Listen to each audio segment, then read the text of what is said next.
Good morning, ladies and gentlemen. Bonjour, mesdames et messieurs. Merci d'être ici avec nous aujourd'hui. I'm Goran Pesek, Deputy Summit Chair and President and CEO of Samuel Associates and Executive Chair of the Policy Insights Forum. We are very pleased today to welcome you to the Digitalization of Defense and Security Summit, both online and in person here in Ottawa, Canada. We're also delighted to be collaborating with our summit partner, Canadian Defense Review magazine, and its publisher, Brett Kitchen. Thank you. Ladies and gentlemen, allow me to introduce our summit moderator, who will guide our discussions over the next 2 days, Lieutenant Général retired Michel Maisonneuve. General Maisonneuve, please take the podium. La parole est vous. Merci beaucoup, mon cher Goran, et félicitations à toi, Samuel Associates et Canadian Defense Review magazine pour ce sommet qui promet d'être très intéressant.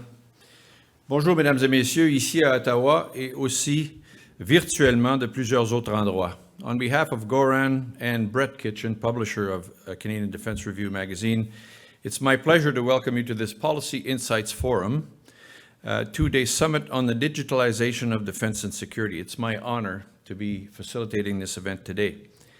J'ai servi au sein des Forces armées canadiennes comme officier de l'arme blindée pendant 35 ans, puis j'ai été nommé directeur des études ou recteur du Collège militaire royal de Saint-Jean, où j'ai servi pendant plus de 10 ans. Notre événement aujourd'hui et demain s'avère être une initiative permettant l'étude de la digitalisation de la défense et de la sécurité et d'échanger sur le sujet.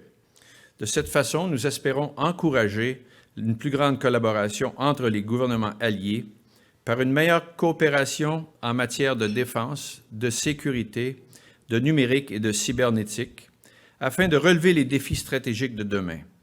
Nous entendons aussi comparer l'approche prônée par les entreprises civiles qui font également face à la digitalisation. Ceci sera notre but pour demain. The aim of our summit is to bring together Western political, military, and industry leaders to discuss the convergence of digital and cyber technologies and their effect on the defense and security of countries and private business. At this moment, disruptive technologies are transforming the geopolitics of liberal Western democracies and affecting economies and business everywhere. Strategic competitors such as Russia and China are devoting more time and efforts to operations in this current and new domain. Since no nation or organization has complete dominance over cyberspace, it's critical for international peace, security, and economic stability that country and business leaders address emerging threats within the cyber domain. So today we will examine the approach taken by NATO and different countries, while tomorrow's session will allow us to study the impact on private industry. We see the impact of the digital domain occur every day. In the political military realm, nations and NATO are creating organizations and publishing key policies to deal with the cyber domain. Physical maneuver on the physical battlefield has been joined by the importance of digital and information maneuver on the digital battlefield. Evidence of the threat from state and non-state actors is conclusive. China and Russia in particular are constantly testing digital and cyber defenses and developing disruptive technologies. Individuals can affect supply chains and influence social activities.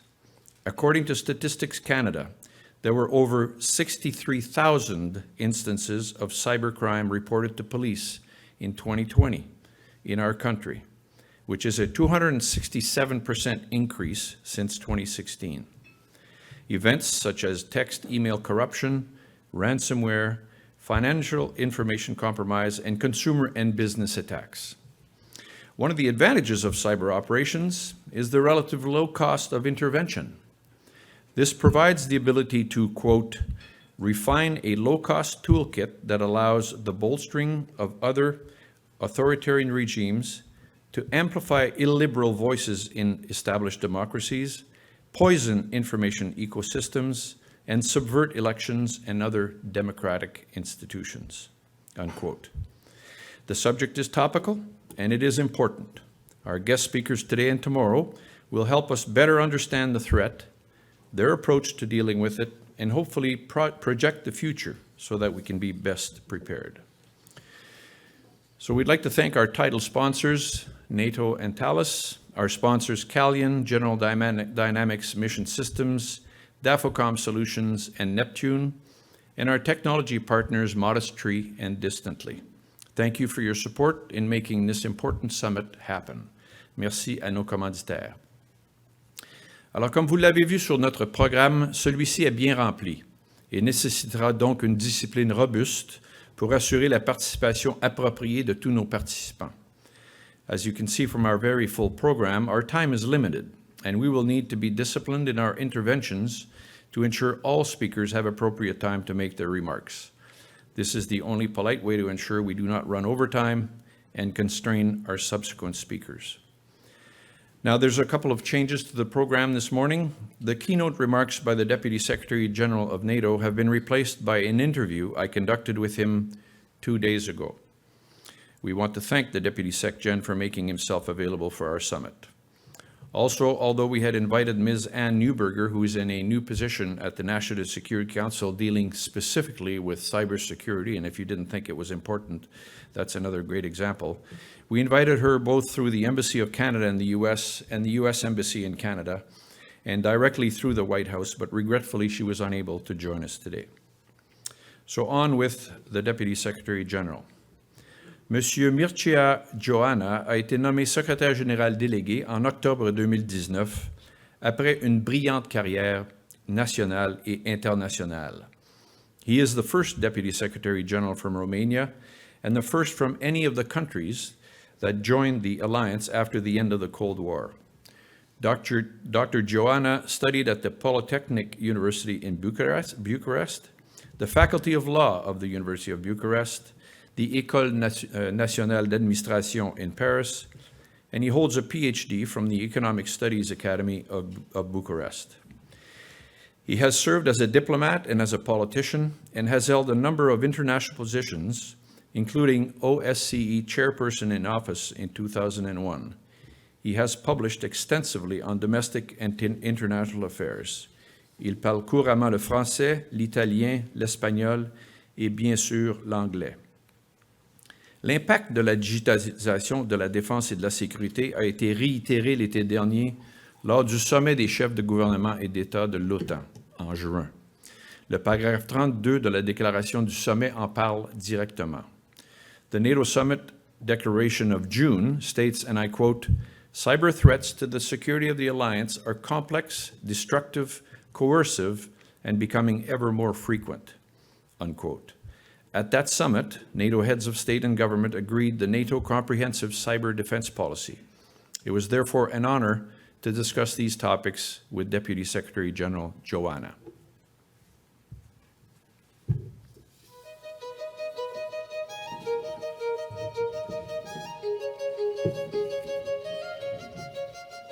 No one knows what happens next, what the future holds, which events will shape us, and which will test our resolve. Times have changed, you see. People too. We need to stick together if we're going to make it through. Sticking together means an alliance of minds and hearts, a collection of individuals greater than the sum of its parts. People of all different kinds, with different sets of skills that come together and align. Because freedom is what matters. It is why we must stand tall, and it's why we always tell them, all for one, and one for all.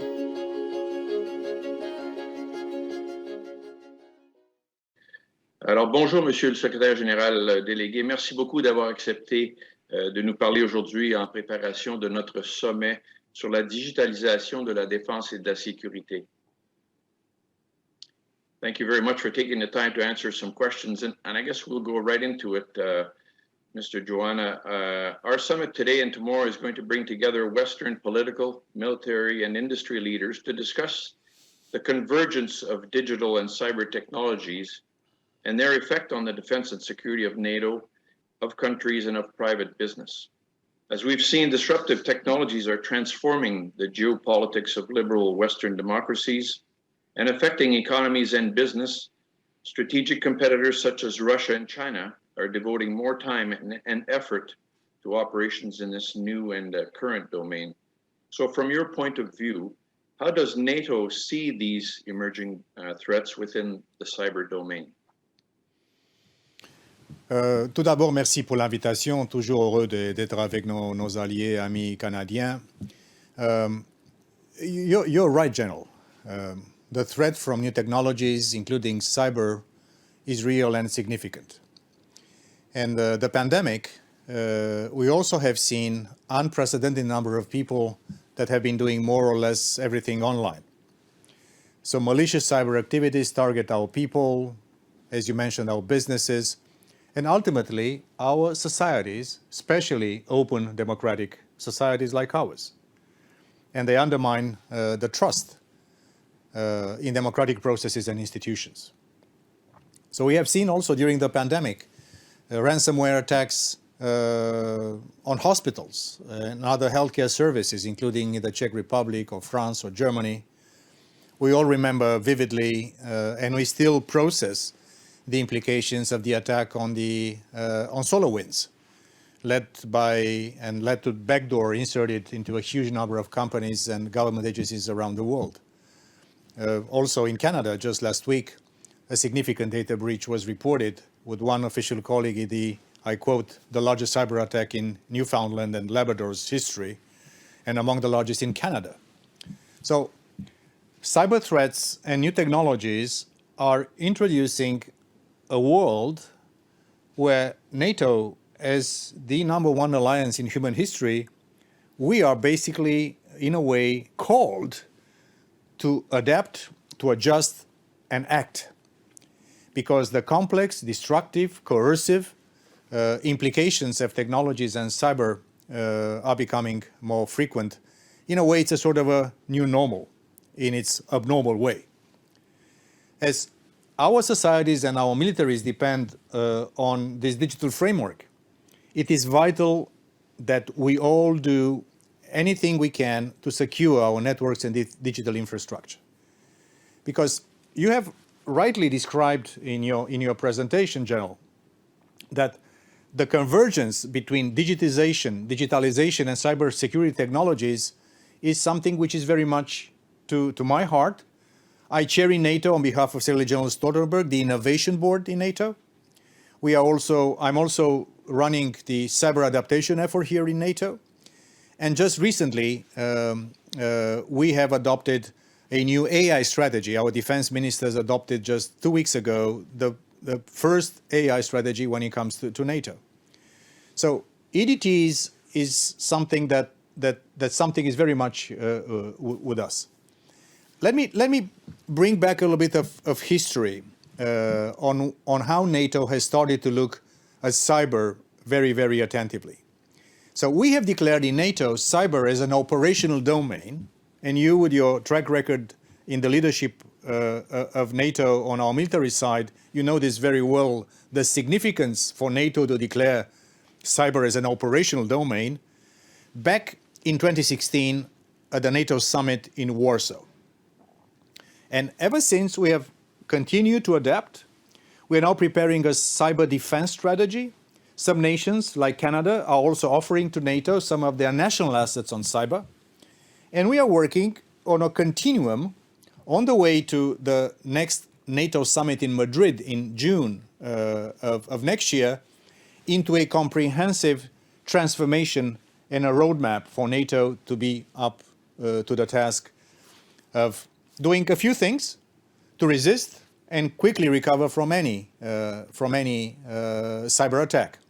You all know, and probably the ones viewing our interview also do know, that our leaders have also decided that a severe cyber attack could be interpreted under the Article 5 rubric, which means that we have to make sure that this continuum of threats is very well managed by us here in NATO. So how to deter, how to defend against, And how to counter all these threats is something very much we do here at NATO. So resilience of our cyber defenses, resilience of our critical infrastructure, resilience of our supply chains, reducing vulnerabilities is something that we do. And let me say something about digitalization and the future.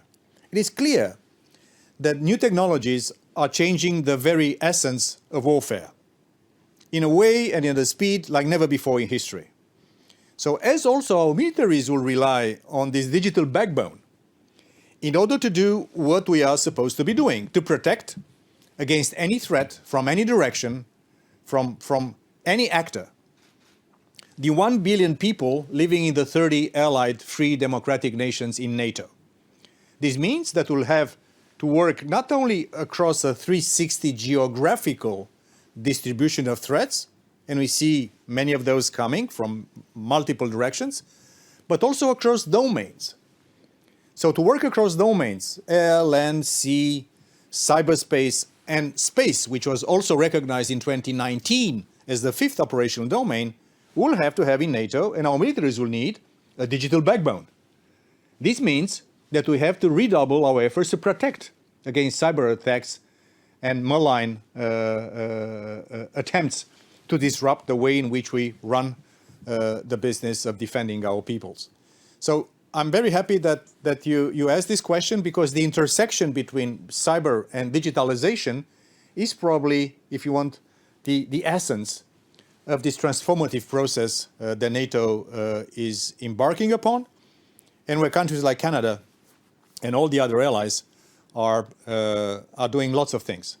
You also develop as Canada, and we're watching this with great interest, and we support this and encourage our great ally in Canada to develop its cyber capacities. The Canadian Centre for Cybersecurity, launched in 2018, is already world recognized. We also appreciate a lot that Prime Minister Trudeau highlighted the fact that Canada would provide cyber effects to NATO. So this is something that we have to do as an alliance. And I close in saying that we know, this is not new, but this is with us even more intensely than ever before, that we are as strong as our weakest link. So that's why we have to make sure that all allies, big and small, more, let's say, stronger economically, and sometimes a little bit less, that we enhance our resilience to cyber threats across the board, across the 30 ally nations. Thank you. And obviously the heads of state and nations see this as important, because I guess it was discussed at the summit in June and was part of the declaration from the summit. And so how can NATO encourage nations to do this, to react to these threats? Listen, we've been doing what we call the cyber pledge exercise in NATO since 2016, when I mentioned that cyber was declared, and we are working with cyber as an operational domain in NATO. This means that on an annual basis, allies are, on a voluntary basis, they are measuring themselves against a set of requirements on cyber defense and cyber resilience, a process which is very, very rewarding for all allies, the larger one, the ones in North America, the ones here in Europe. And this is a way for us to have a growing common threshold for cyber resilience, cyber defense, and cyber adaptation. We also do something which is quite interesting. We organize on an annual basis the largest cyber exercise in the world. Why we do this? First of all, because we are 30 nations, so that's already a lot of nations that are working together, but also because we work with NATO's partners. You mentioned the international rule-based order. We are the most important and successful alliance and powerful alliance in human history, but we know that we have to enhance with like-minded nations, with other democratic nations, with countries that can bring their expertise in a two-way street with NATO ever closer together. I remember vividly one of our many exchanges and intelligence sharing with I give you an example. Our NATO Asia-Pacific partners, what we call the AP4, South Korea, Japan, Australia, New Zealand, on cyber threats. So this is also helping us not only across the Atlantic, in Europe and North America, but actually around the world, to build a shared strategic awareness and also together to enhance our deterrence. So that's massive work, and we are committed in continuing on the way to our next NATO summit.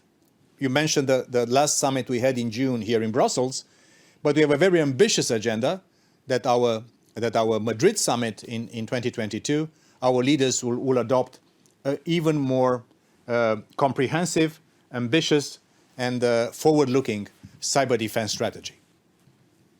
Excellent. And so one of the things that we're going to discuss tomorrow at our summit is we'll gather a panel of industry leaders to seek their views on digitalization and the threat to private business. What is the NATO approach to relations with private industry in defending digitalization infrastructure and critical assets? NATO is an alliance of democracies. So engaging with our own societies, with public sector, with private sector, with academia and civil society is of the essence. Also have to take into account that in the last few decades, most of the innovation, most of the technologies are today produced not only in governments or in public institutions, but when it comes to new technologies, I think that more than 80% are invented and put on the market by the private sector. So if we want to harness the number one competitive advantage of our alliance when it compares to nations that are proposing more authoritarian or totalitarian approaches on how to organize human societies, we are in a way called, obliged, and eager to engage with our private sectors. From a practical standpoint, because they produce most of the technology that we are also using in defense and security, but also because we need to educate each other on the needs that we have, and also to be of help in trying to encourage the private sector to also look into account on issues that are the responsible use of new technologies when it comes to AI or big data or quantum computing or biotechnology. This is why we also work with private sector in all 30 nations. I mentioned that I'm chairing the innovation board in NATO. We do this on a very constant basis. You served in Allied Command Transformation in Norfolk as Chief of Staff a few years ago, General. So you know that we also have a strategic command on new technologies. They are also engaging with private sector. Our specialized agencies are also working with the private sector. And this week we'll be organizing in Rome the NATO Industry Forum, when many of the defense and technology firms will be present and will be engaging with us at the top level of the alliance. Let me say just one word, because in having this innovation ecosystem between public, private, and academia in NATO countries, I mentioned, I believe, and this is a fact, is our number one competitive asset in comparison with our competitors. But we also have to harness the issues that are put by other partners, other than nations, like the European Union. European Union has developed a toolbox of instruments that are very useful. A number of allies are also member states of the EU. I'm also working, and NATO is working also the UN. I was just in Geneva, the agencies that are there that are working on standard setting. And we have to make sure that the norms, the standards, and hopefully universal legislation around new technologies and international norms could and should be developed, having at their heart also if you want, the commercial interest of the private sector, but also the values and the ethical thrust that we have to embed in everything we do. And I'm very proud, as I mentioned, that NATO is one of the first big important international organizations that have developed this AI strategy. And if you pay a little bit of attention and you read the AI strategy from NATO, you'll be seeing probably for the first time the recognition of responsible use and also the recognition of the ethical norms when it comes to the security applications of AI and big data. So we need the private sector. We engage with the private sector, and I think we will be in the position to do even more in making sure that we are aligned in sync. And also our new, if you want, transatlantic initiatives on new technologies, Diana, the Defense Innovation Accelerator for North Atlantic, that will have one regional headquarters in North America, another one here in Europe, are also trying to do just that, to create for the private sector, also for the SMEs, for the promising startups, a place where they can use our testing centers of NATO allies, some of our sandboxes, and also to allow them, in a way, minimizing the cost of failure and optimizing the successful technologies. And on top of that, we are also launching a NATO Innovation Fund that will be also helping these companies that have bright ideas for dual use and make sure that we nurture the talent of the private sector, which is the number one asset of what we have as open societies and democratic societies in NATO and in the democratic world. Dr. Geoană, you're actually answering questions before I pose them. I like that very much. Let me just kind of finish with one of my particular, what I think is one of NATO's greatest accomplishments, and that is interoperability. And you mentioned standards. NATO's always been a champion of interoperability, in my view, and all nations, even those that do not belong currently to NATO, tend to use NATO standards for their operations and tactics. And what's so then to close off, how do you see the importance of interoperability in the digital domain? You're so much right, General. We are such a successful alliance because of our values, because of our shared interests, but also because we can work, exercise, plan, and act together. So interoperability is, if you want, the essential part of what we do. So it's very clear that as we are moving into the adoption of new technologies in the way in which we conduct the business of keeping our 1 billion people safe against any threat from any direction, from any domain, we'll have to make sure that we keep interoperability very much on the agenda, because we have to recognize not all allies have the same depth of their innovation ecosystem, the same depth of their financial and venture capital markets, or the same depth or endowments of their universities. That's a fact. And that's the beauty of NATO. Because through our defense planning processes, through our exercising together through Diana, as I mentioned, and to many other things that we do, we are making sure that all allies are today and tomorrow able to operate, function, deploy, and God forbid, fight together. So this is why the adoption of new technologies across the board is something which is so important. This is why our military leaders are working on a specific new technologies strategy that is already on the way towards implementation. So when we speak about NATO, you know, when it comes to security, NATO is the gold standard when it comes to defense and security. And we are very much keen in keeping interoperability and making sure that not only NATO, but also many of our partners, as you mentioned, General, they're adopting, even short of a partnership with NATO, our way to do command and control, to prepare for exercises, to train their military and security forces, because NATO is the gold standard. It is the utmost ambition and obligation of us here in NATO to make sure that interoperability remains the core ingredient for making sure that all 30 allies and our militaries will be able also in the future to act together as one, as Article 5 says, one for all and all for one. Well, Deputy Secretary General, thank you so much for your time, and I'll just close off by reminding our panel and our folks that you recently participated in the 10th GoTech World Conference, and your words at that time spoke about the importance of bytes in big data, which has become as great as bullets and battleships. And so I thank you very much. Je vous remercie beaucoup d'avoir pris le temps de nous parler aujourd'hui et au plaisir de vous rencontrer un moment. Merci beaucoup. Merci à vous et bonne chance à votre très importante conférence. Thank you so much and look forward to staying in touch. Thank you very much, sir. Have a great day. Thank you.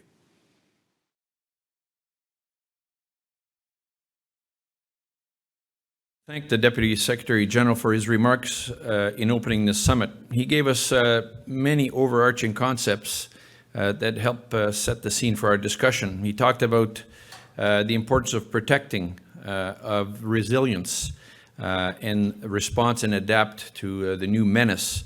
He talked about going across domains, air, land, sea, and space, and adding the digital background to these domains now.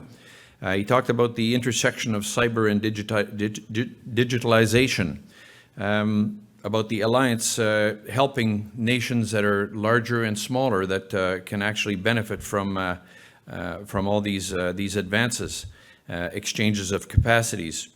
He also talked about the other non-NATO nations which are also interested in partnering and engaging, and talked about engaging with the private sector, and we'll discuss that specifically tomorrow. He talked about the efforts they're making with the EU, the UN, developing standards. He talked about the artificial intelligence strategy with that looked at responsible and ethical use of AI. And of course, interoperability, which is an absolutely essential part of what the Alliance does. So thank you very much to the Deputy Secretary General. Alors maintenant, nous allons procéder avec nos collègues des nations invitées. Et comme vous l'avez vu dans le programme, nous avons l'honneur d'accueillir des représentants de 4 nations alliées qui nous feront part de leur approche concernant la digitalisation de la défense et de la sécurité. The detailed biographies of our guests can be found at the Policy Insights Forum website where you registered for the summit. Nevertheless, I will briefly introduce each speaker before their presentation. Then they will provide about 10 minutes of opening comments. At the end of their opening statements, we'll have a short break to be followed by a roundtable where the participants will field questions we received from our audience when they registered for the summit. Our next speaker, I guess our first speaker, is Major General Jürgen Setzer, who is Vice Chief German Cyber and Information Domain Service and Chief Information Security Officer of the Bundeswehr. General Setzer joined the Bundeswehr in 1980 and graduated in computer science in 1984. He completed the German as well as the American General Staff College at Fort Leavenworth. His assignments included Battalion Commander, Chief of Staff Division Special Operations, Commander Air Mobility Brigade, Chief of Staff Army Command, and Commander Strategic Reconnaissance Command. Major General Setzer served in out-of-area missions in Bosnia-Herzegovina, Kosovo, and Afghanistan, and most recently as Regional Commander North ISAF. Herr General Setzer, willkommen. Thank you for the introduction. I'm glad and honored to be here and have the chance to address this distinguished audience. As I said, I'm very glad to have the chance to address the audience. I would like to present you the German perspective and approach to the questions of digitalization of armed forces. From the very beginning, 5 years ago, we considered 3 aspects in our armed forces to be relevant in the context of digitalizing military forces. The first one, the electromagnetic spectrum. The second one, cyberspace. And the third one, on the same level, the cognitive layer of the information environment.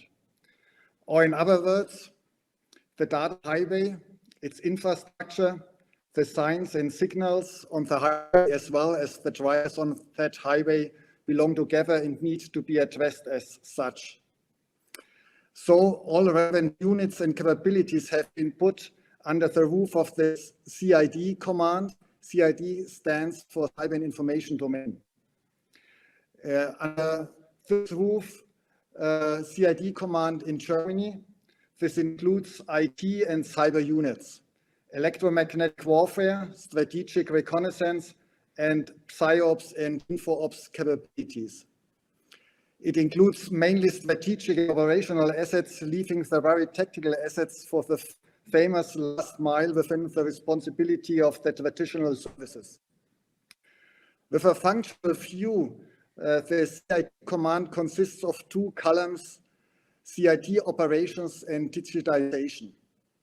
The operational column plans and conducts CID operations, i.e. operations in the electromagnetic spectrum, in the cyberspace, and also in the information operations field. We continue for all these situational awareness in those three areas. CID operations can be standalone or in the broader context of joint operations. My personal view on this is standalone CID operations without conventional warfare is a realistic assumption, also below the threshold of armed conflict. Pure conventional warfare without involvement of the CID is more and more unlikely. I come to the digitalization column of our command. It emphasizes the role of the CID in making effective and efficient use of digital technologies for the forces. The CID command is the driver of the digitization process for the Bundeswehr via concepts, guidelines, framework, architecture for the IT systems, planning, development, and procurement of CID-relevant capabilities. This approach will be achieved under the umbrella of the CID command in a so-called system house CID. And that's a new approach for our armed forces. And it's, from my perspective, approach which has potential for the future. With respect to cyberspace, the CID has its place in the overall cybersecurity architecture of Germany. The cyberspace is complex by nature and cross borders, physical borders, as well as conceptual delineations. The distinction in international security and external security between military and civilian is blurred in the cyberspace.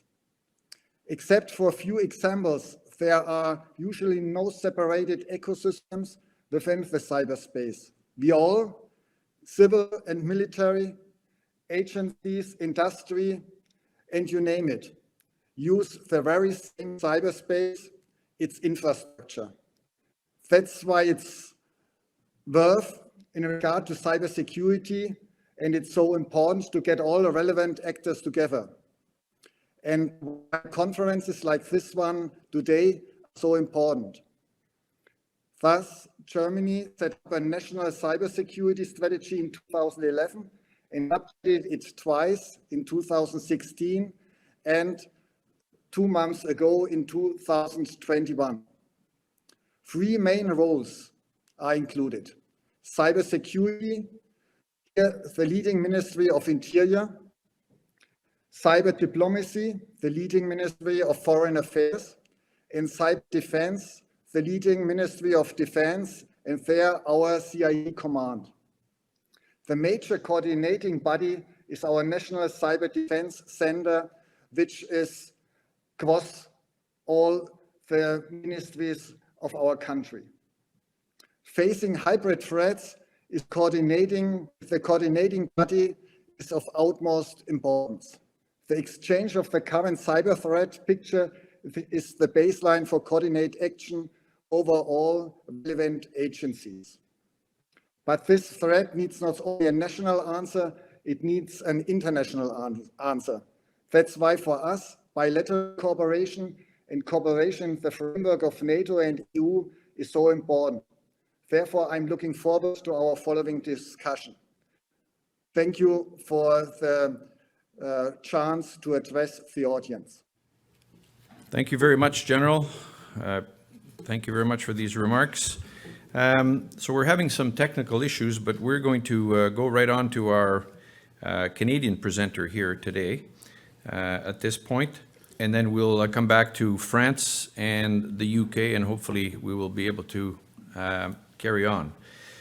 So our Canadian presenter, notre conférencier est Monsieur Stephen Burt, qui est sous-ministre adjoint Données, Innovation et Analytique. Monsieur Burt a rejoint la fonction publique du Canada en 1997 et le ministère de la Défense en 1999. He has held different portfolios in defense, the Privy Council Office, in operations, policy, and intelligence. His last appointment, actually, before this one, was as Assistant Chief of Defense Intelligence. Mr. Burt, thank you for being over here, and over to you. Merci, Michel. Bon matin, tout le monde. Je vais offrir la plupart de mes remarques en anglais, mais si jamais vous avez des questions en français, n'hésitez pas. I should also note that I'm speaking for myself and not the government, as always in these things. I appreciate the opportunity to come here, appreciate the invitation to join all of you. It's always nice to put on a suit and see if it still fits after 2 years of COVID. The answer is sort of. It's nice to get out and see humans, so thank you for that. Looking at the list of presenters when I was talking to Michel and Goran about this, some pretty deep experts on cyber and technology issues. I'm going to take a slightly different tack on some of this. As was said, come this from a national security and intelligence perspective. I've been 3.5 years now on sort of data and innovation pursuits at the Defense Department. I want to talk about sort of 3 elements that I think are important for us as Canadians, as allies, to being able to act in the 21st century. The first of those 3 elements really does speak to my parish, and that's data foundations. I've spent, like I said, a little more than 3 years now trying to build up a data practice in the Defense Department for the Department and the Armed Forces. We've talked a lot for a long time now about data as a strategic asset. We still don't really treat it like one. We don't value it, we don't nurture it, we don't amortize it and figure out how we're going to use it in different places. And what I would say, reflecting on the remarks of the Deputy Secretary General, is that interoperability happens at the data layer. If we haven't got that piece right, we are going to struggle to do what we need to do in the kind of national security environment we find ourselves in. So we've got to treat data like it is a strategic asset, and that involves some fundamental changes in how we do our business, whether that is our corporate data around not just our money and our stuff, but how we get our stuff into the system, into our supply chain, get it out to the forces who need it, whether it's in our people issues and how we track people's careers from recruitment to retirement and how we make sure that they have the opportunities they need and have the services they need as armed forces members and families from us, or whether that's at the sort of the hard edge of military capabilities and what it is that we need to do with live streaming data off of platforms, whether they're flying, sailing, or on land. We need to build in interoperability at the data layer, and we need to be tech agnostic. I want to be able to lay on whatever tool I need in the moment on top of my data to do the thing that needs to be done, and I want to be able to do that fast. What we found in the last 3.5 years at Data Innovation Analytics, which I've stood up, is that this is hard work. It takes a long time, and it takes some big changes in mindset. And that's really the second element that I want to bring to the table today, about having an innovation mindset. Defense and security organizations, I have found over the last 25 years, have a fairly inherent small c conservative mindset. Strong culture of how we've always done things, and we generally need a crisis to change. COVID has actually offered us a crisis, and we've done pretty well, both as a Defense Department, as armed forces, and as a public service more generally. We have had more innovation in the last 2 years than we have had in the previous 15, I would say. The last big period of innovation like this, in my experience, was when we moved from Kabul down to Kandahar in Afghanistan and suddenly had to fight a war again. So that's been really good perversely, from a digitalization standpoint. We've actually had to do a lot of things differently than we've done them before. I'm a little bit concerned that we have yet to have that crisis in a real national security context. At least Canada has yet to have that crisis in a real national security context. I appreciate that we've had many cyber incidents. We've had, going as well to the incidents the last couple of weeks in Newfoundland and Labrador, there are many sort of ongoing low-level issues. We've yet to actually get into a scrap with someone who has better, more agile, more innovative technology than we do. And I think when we do, we're going to have to turn to much more quickly than we realize. So what I would say on the innovation mindset is that that culture of how we've always done things pays a lot of dividends. It pays a lot of dividends from a unit cohesion standpoint. It pays a lot of dividends from the sense of how you sacrifice for each other, which is important in a crisis, but it's actually not good enough when you have to operate at the speed of technology, which is certainly the case in cybersecurity, but is increasingly the case in everything that we do. And the third element that I want to offer this morning, and I'm definitely not speaking for the Government of Canada on this, is procurement reform. That's not entirely fair. I know there is a large audience within the Government of Canada that believes that this is the case. What's striking to me as a relatively new Assistant Deputy Minister in the Government of Canada is that as a senior exec in the public sector, the federal public sector, my primary accountability is actually about stewardship of public resources. That's good and proper. That's as it should be. We're dealing with taxpayers' money. We're dealing with people who, whether they're employees or armed forces members, who trust us to take care of them. We have many rules around how we do this stuff to ensure that we do it properly. And every time we have a problem, we put new rules on top of it. It's part of the culture as well. But technology procurement, as I'm sure many of you in this room will appreciate, requires speed and risk-taking beyond what current public sector controls allow. Fundamentally, what I see in the West, capital W, whether it's Europe or North America or other parts of it, around the globe, is that we are being lapped due to the democratization of technology and data. Not democratization, not in the sense that it's democratic, like we would like to think with a capital D, but democratization in the sense that everybody can have it in their pockets. I have 2 phones and a smartwatch on me, right? And the reality is that I can do things with those that were impossible at the state level 15 years ago. Individuals can do things that have state level effects and even global effects, and we can't keep up with the rule set that we've got. We need to be nimble to keep up. We need to be nimble to excel and maintain our current place. I think that the Deputy Secretary General is exactly right. We are the gold standard in NATO on how we do stuff. It is not divinely ordained that we will remain so forever. So how do we actually make sure that we maintain that? Now, I should also say this doesn't mean I'm going to buy all your stuff, right? So let's be honest here. I get 6 to 12 messages a week probably from various vendors who want to sell me something. And this goes back a little bit to what I was saying about the getting things right at the level of data. I want to be technology agnostic. What I do need, though, is sandboxes and an ability to test drive and experiment. And I know some of my colleagues in places like PSPC are putting together rules that will allow some of that, but we have yet to really test drive those rules, and there's a lot more that needs to be done in that space. So looking at digitalization, cyber issues, how we move faster in the defense and national security space, these are the 3 things that I'd ask you to reflect on and think about as we listen to the rest of our speakers here. So with that, Mon Général, I will turn it back over to you. Merci beaucoup, Stephen. Thank you very much. That's very useful. Let's see if we can get our colleague from France online now, please. Mon Général Montenon, est-ce que vous êtes en ligne et capable de nous entendre et de nous parler? Alors, nous vous voyons. Est-ce que vous m'entendez? Oui, et on vous entend. Très bien. Alors, je vous ai déjà présenté, mais juste pour rappeler à notre auditoire que vous êtes un officier de l'arme blindée cavalerie, Plaisir de vous voir et que vous avez été affecté donc à plusieurs endroits et à l'ambassade en particulier de France comme attaché adjoint de défense et vous avez travaillé dans le cabinet du ministre de la Défense. Alors, mon général, à vous. Merci beaucoup. Hello, everyone.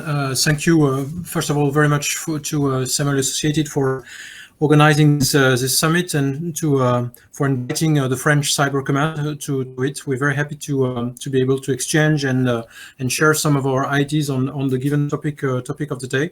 I would like to salute all the very distinguished speakers that you have brought together today, and also extend this French bonjour to the audience online in distance.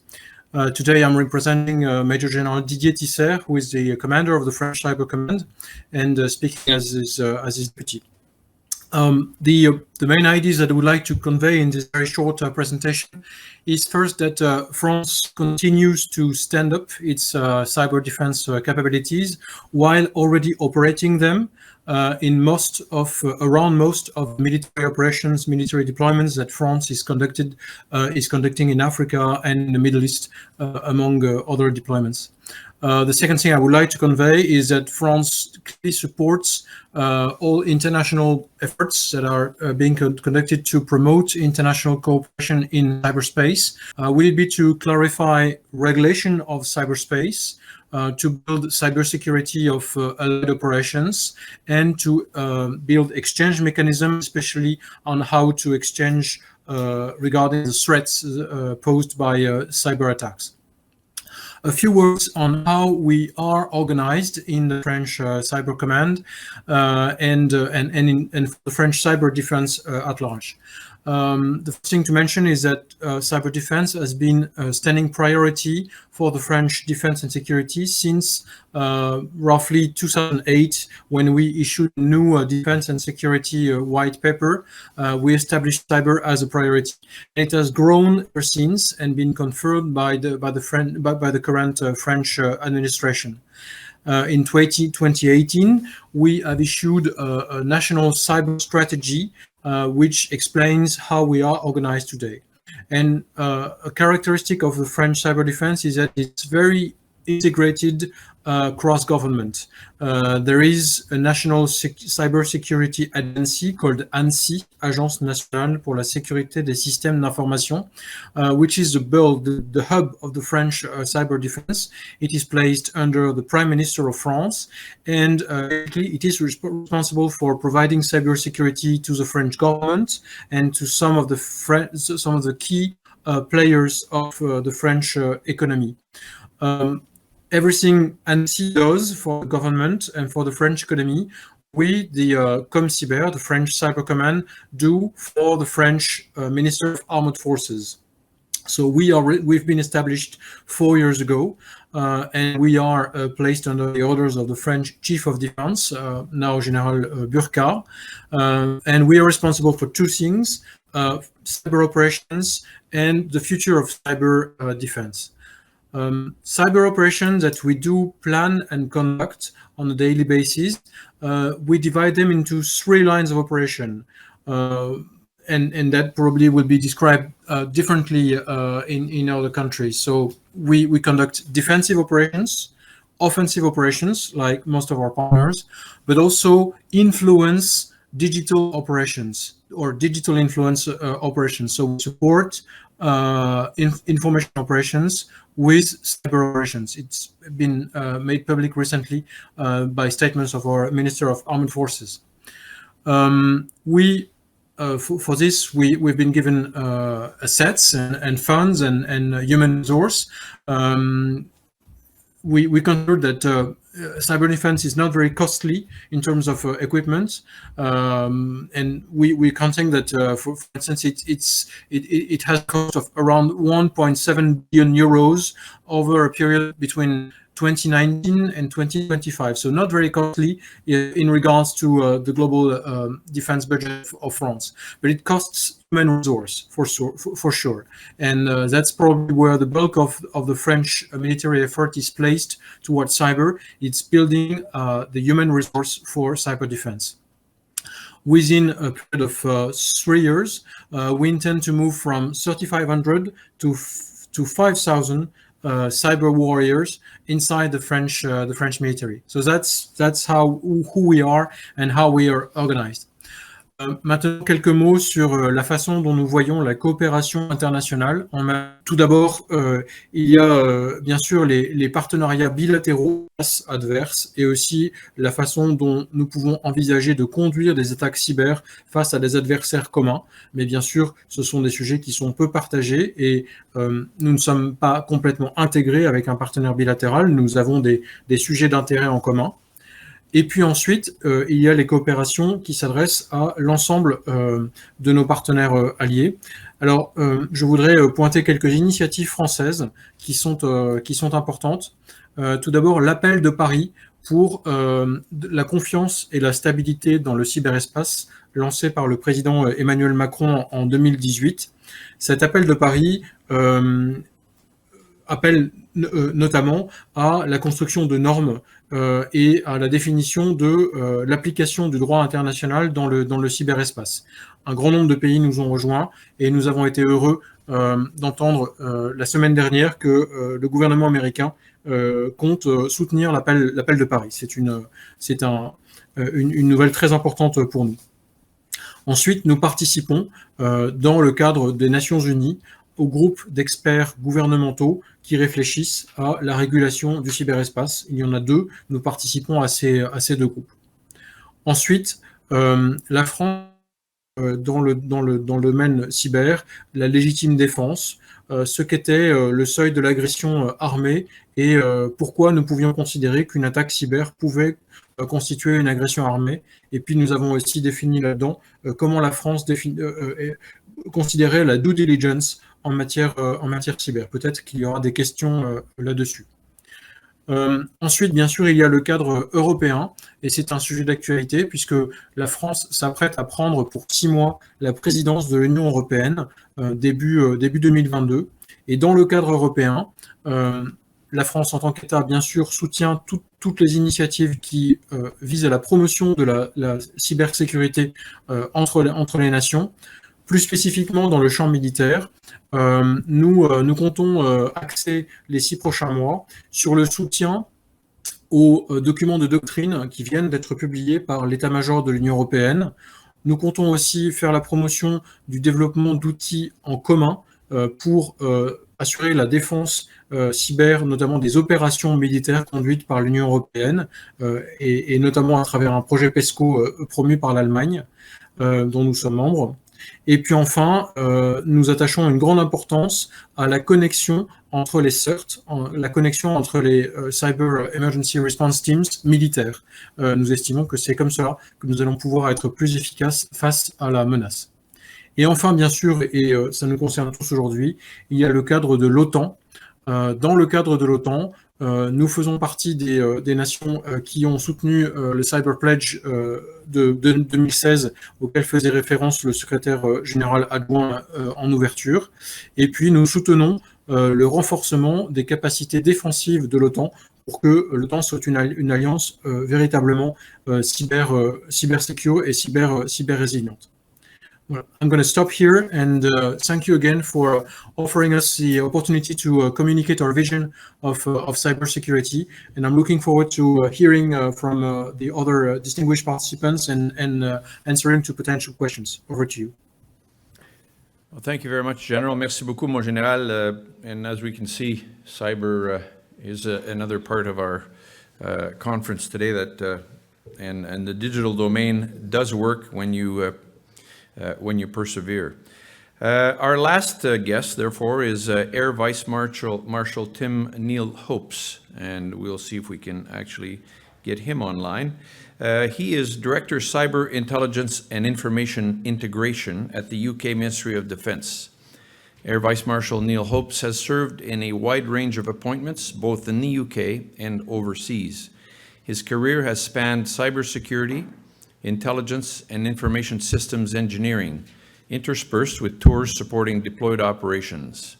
Educated as an electronic and electrical engineer, he also has a Master in Science in arts, an MBA, and a master's in philosophy, and he's authored a book on cyber power. He's continuing his doctoral studies in the subject. Air Vice-Marshal Neal-Hopes, welcome, and please go ahead. Perhaps while we wait, I can go ahead and give you a couple of thoughts on the three presentations we've heard so far, and how, in fact, you look at the convergence of views on this between nations. And I mentioned earlier that nations are putting together specific organizations to look after cyber defense and security. And our German colleague, of course, talked about how they are centralizing the assets in this way. Our Canadian, Mr. Burt, talked about the importance of three things: data, its importance, the interoperability between data and it, the ability to use it quickly and well. He also talked about developing an innovation mindset. And of course, as he mentioned, this happens, you kind of develop it when you're in a crisis. And it happened in Canada from the physical crisis that we had in Afghanistan. But you don't want to be developing this during crises all the time. You want to try and have it available before the crisis actually happens. Hi, can I just confirm whether anyone can hear me? I'm not getting anything from the main conference. We can now hear you. We can now hear you, Air Vice-Marshal. My apologies, I'm not hearing the conference, so I'll kick off and like to just start and say thank you for inviting me to speak. You'll be relieved to hear that I'll do this in English only, as my French would absolutely make everyone's ears bleed, I promise you. And delighted to give the UK and MOD perspective. I think one of the challenges we collectively face is terms like digitization and cybersecurity are used very freely, particularly here in the UK, often without defining precisely what they are. So I think it would be absolutely right for me to define both the terms digitization and cybersecurity from a UK perspective before then sort of leaping in and explaining why they're important and how they're coming together. Very much in the business change, business process space. So if we look at it from a technological perspective alone, we will fail to leverage the benefits that digitization brings us. So I think that's one of the big differences I'd like to highlight from a UK perspective between the convergence of digitization and cybersecurity, but also why they're very different. Because it will change the way our business is run. Just like Uber changed the way transport was done, Netflix changed entertainment, Amazon changed direct sales, so digitization, AI will fundamentally alter and automate so much of the military and security process. One challenge that I would say also that goes with terms like digitization is, moving into the digital age, is to give the perception as well that the analog age is gone, and it simply hasn't. An awful lot of analog technology will still be relevant in the warfighting and security business. An electronic warfare attack whereby you overpower your adversary could be just as effective as a DDoS attack or a ransomware being launched against us. And likewise, we use the term digital age and we risk missing opportunities in the future, particularly challenging things like quantum sensing, quantum cryptography, and the like. So what's in a word? Digital can be quite dangerous, but if we get in the broader sense business change, then I think it's quite powerful for us. Then if I look at cybersecurity as a term, again, I use it in a very broad sense. So the idea of securing networks and IT that are in the internet or cyberspace. If I was to quote the Chief Executive Officer of our National Cybersecurity Centre, she would say that cybersecurity is actually national security. We are so dependent on cyberspace, and we will be in terms of prosperity and every facet of life that we have, that actually the two are solely, you cannot separate the two areas. But the danger is if you have such a broad term for cybersecurity that actually you don't define who is responsible for what. And I'll give an example of this. I was chatting with a chap called Professor Tom Ridd, and some of you may have read his works. And he put a challenge to me. He said, well, Tim, if my computer is hacked at night, and it's defence's responsibility to restore it. And I said, well, Tom, if your house was broken into, would you naturally look for the MOD and the military to come and protect you? Surely that's a civilian responsibility. And therein lies the danger of not well defining cyber roles. And an awful lot is based upon who is the adversary that is actually trying to give malintent through cyberspace. So when we talk about cybersecurity, I think there's a really important facet from a UK perspective, which aligns with NATO doctrine as well, which is that cyberspace is the fifth domain of military operations and warfighting. And so that really is the role that I'm responsible for and really interested in. And then again, to allow us to get into a more deliberate, precise use of the language, there are 4 cyberspace types of operation that have evolved that have very clear responsibilities in the UK. The first is building a secure cyberspace, because it is the only human-made domain. We inherit air, sea, land, and space. Cyberspace we forge ourselves. So network operations and building a secure environment is absolutely crucial in the first operation.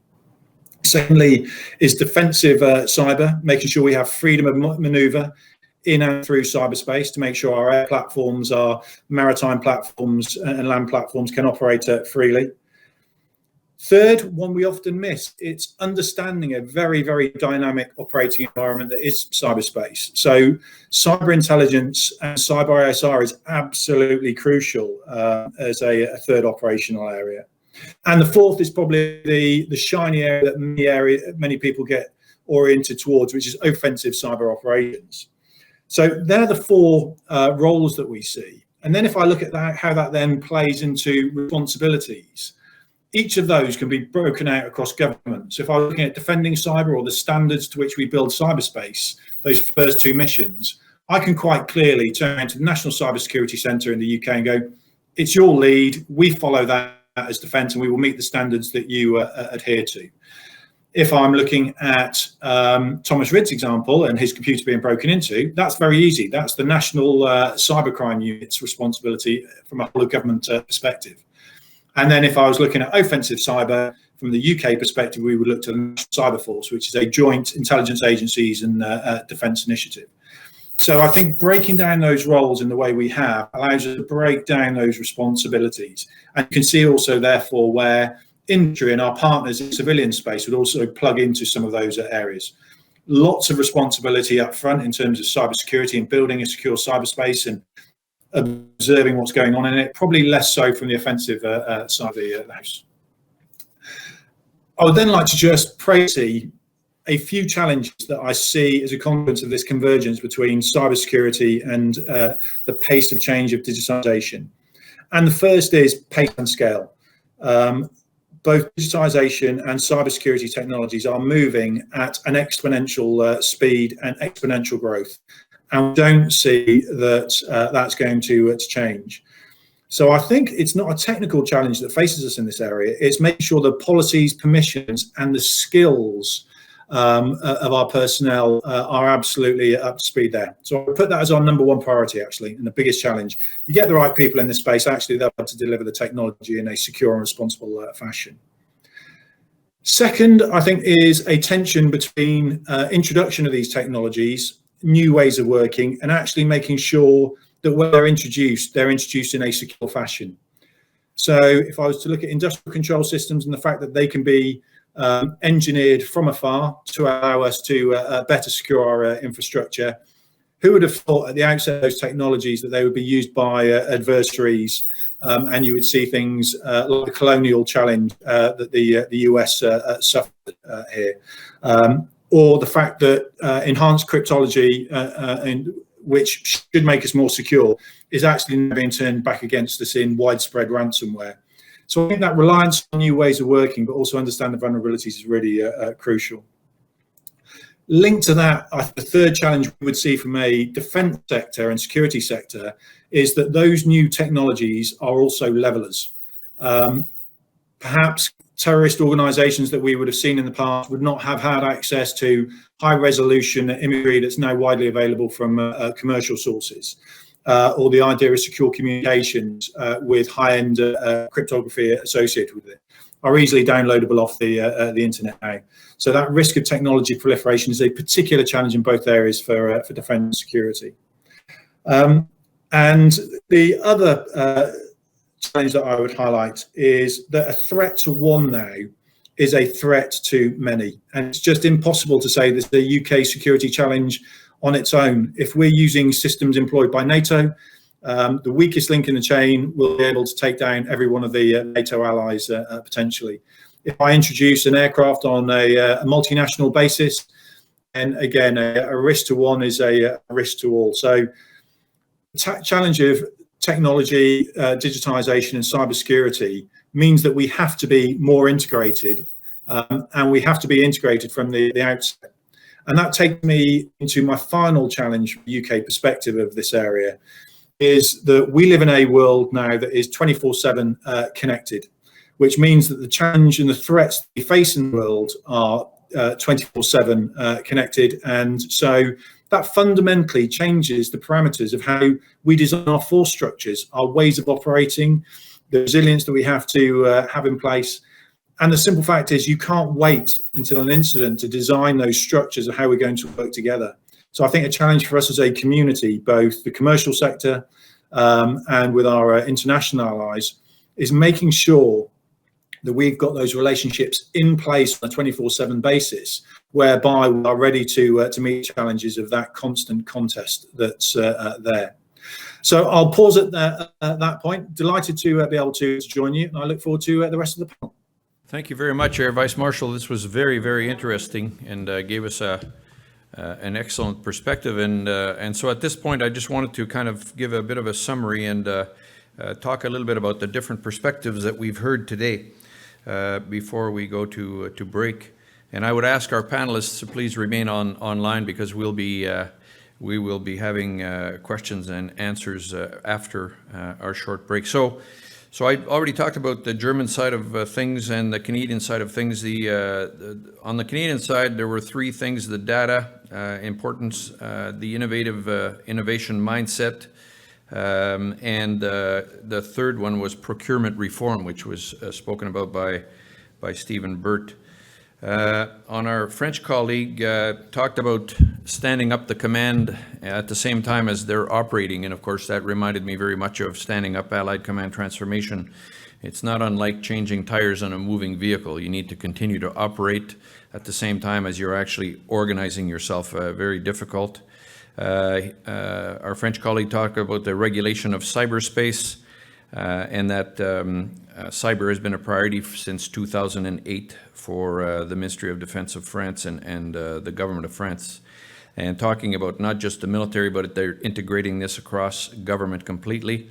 He talked, one of the first times we've heard this word, influence operations, which of course is the whole business of cyber and digital and international cooperation. He talked about the Appel de Paris, bilateral relationships, also relationships with NATO, the UN, and the EU, and France taking over the chairmanship of the chair of the EU, and developing tools. Our UK colleague, very interesting again, talked about the fact that this is a huge change using the digitalization, and that it's going to have a massive impact, automation, etc., that we need to integrate other initiatives, and the fact that cybersecurity is national security, and so that's very important, and I believe that that is indeed the case.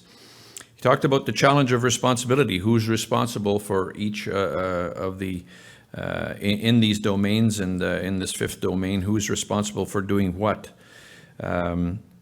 Talked about new ways of doing the challenges, so new ways of doing business, new ways of working, new technology, technical proliferation, and the common threat, and integrating all these capabilities and the connections that are now 24/7 as opposed to during the work day. Very true, which will have an impact on force structure. So thank you to all four of our panelists. Very interesting, and certainly a lot of common ground here that we can actually use when we go to the questions and answers. So now we're a little bit ahead of time, but before we break, I'd like to highlight someone who is here with us today in Canada. In Canada, Remembrance Week was just this past week. And as we do every year, we had a chance to reflect, to remember, and honor all those who fought for our values and freedom. Those who returned and those who did not, as well as all those who are serving today.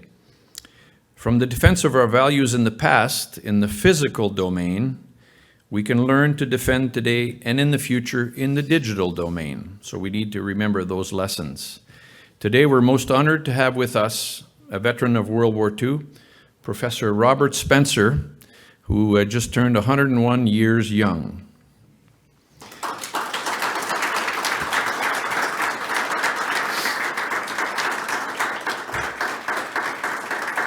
Sir, if you'd come and join me right up here.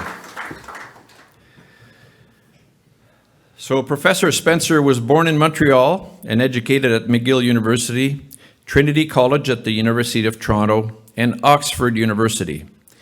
He joined the Canadian Officer Training Corps, the COTC, at McGill, and upon graduation in 1941, joined first the Victoria Rifles and then the Royal Canadian Artillery. He served with distinction in the 15th Canadian Field Regiment in France, in the Netherlands, and in Germany, and he was mentioned in dispatches in 1945. After the war, Dr. Spencer remained in Europe working for eminent Canadian historian Colonel Charles Stacey in the historical section, and then he returned to Canada in 1946 to continue his education. After receiving his doctorate in history from Oxford, he was appointed to the history department of the University of Toronto, where he taught and held many senior administrative posts for the next 35 years.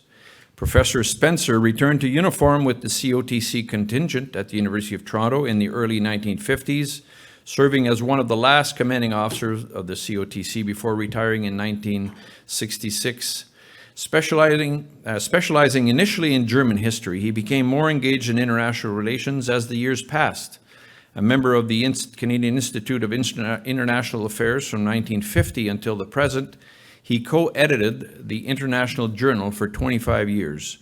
He was a member of the Atlantic Council of Canada, then its president, from 1990 to 1999. As vice president of the Atlantic Treaty Associations, he hosted the ATA's assembly in Toronto in 1995, ably assisted by his intern of the day, our own Goran Pešić.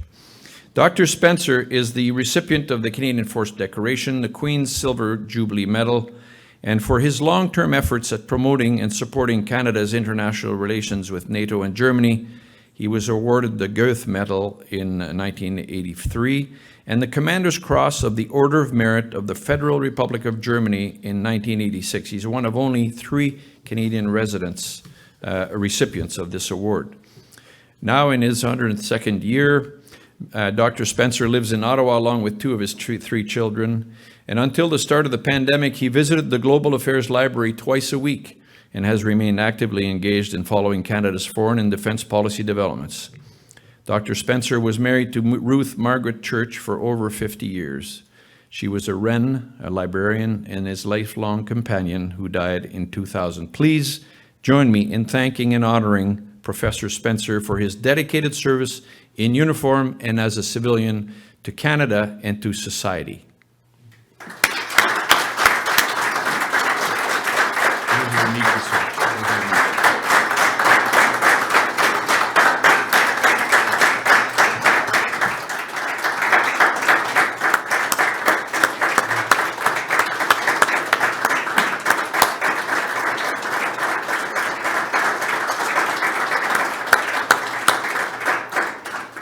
Thank you very much indeed. That's very good. I'm glad to be here. It goes back a long way, the early days of NATO. I remember it very well. They're a very important time, got things started and went on from there. So thank you very much for welcoming me here this morning. Welcome, sir. Thank you. Thank you. Thank you very much. Okay, ladies and gentlemen, we're going to take a short break and come back in about 5 minutes. Yes, sorry. Oh, yes, we have a special presentation, sorry. There you are. That tells everything. It says a European affair. It's a book of memoirs from Dr. Spencer. Close to my heart. So thank you very much, Professor. We're welcome indeed. And thank you very much for bringing Well, your service to Canada all these years. Thank you. Thank you. All right, we'll now take a 5-minute break, ladies and gentlemen. Please come back in 5 minutes. And our panelists, please stay on the line. Thank you. Merci beaucoup.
you might like our panelists to answer. We've collated these questions, and I will now pose them to our different panelists. I'll read the question first, and then designate who will answer first.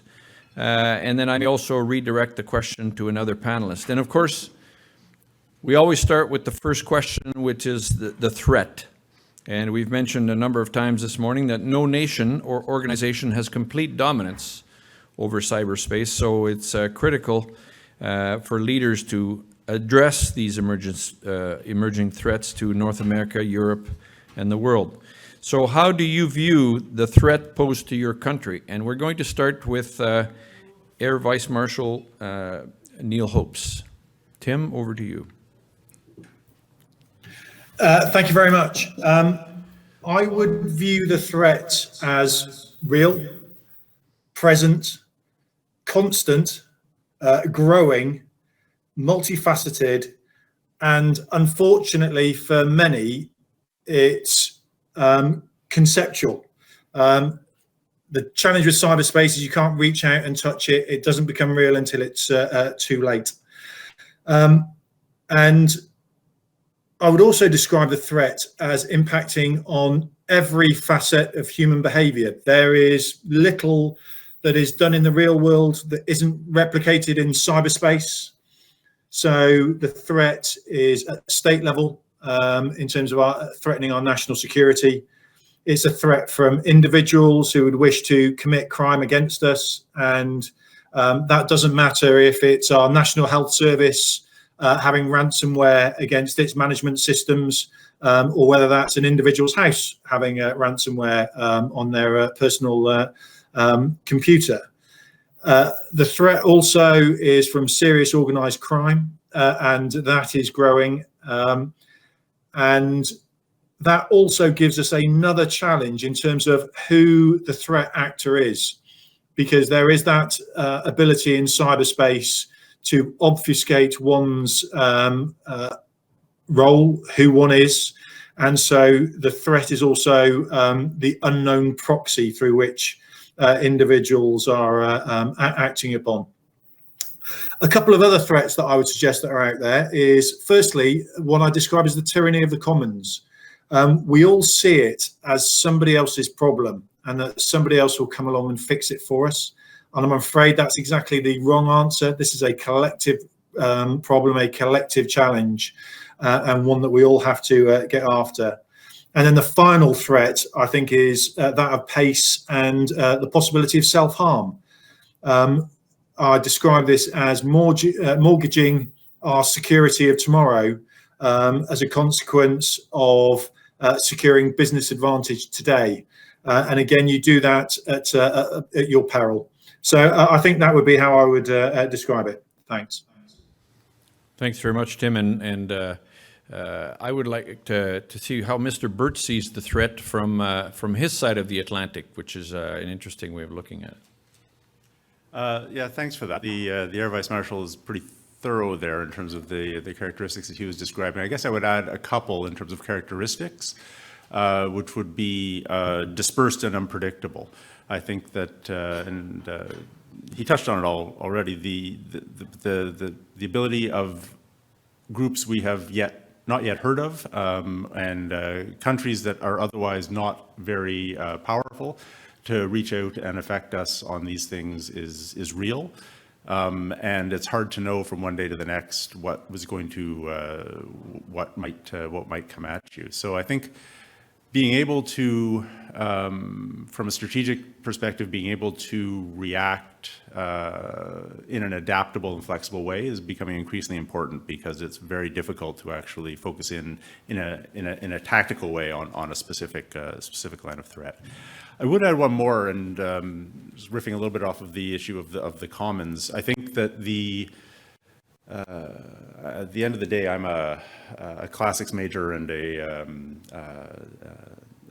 classics and history major. I think that I'm worried about the capacity of our own populations to think critically about the information they are getting. I think we've seen that in spades in the last 3 to 5 years. And I think that the proliferation of technology makes that much worse. I don't think the capacity's changed. I think the information coming at people has changed, and we are yet to find a way to actually manage our democratic systems in a way that allows that that accounts for that proliferation of information. Very interesting.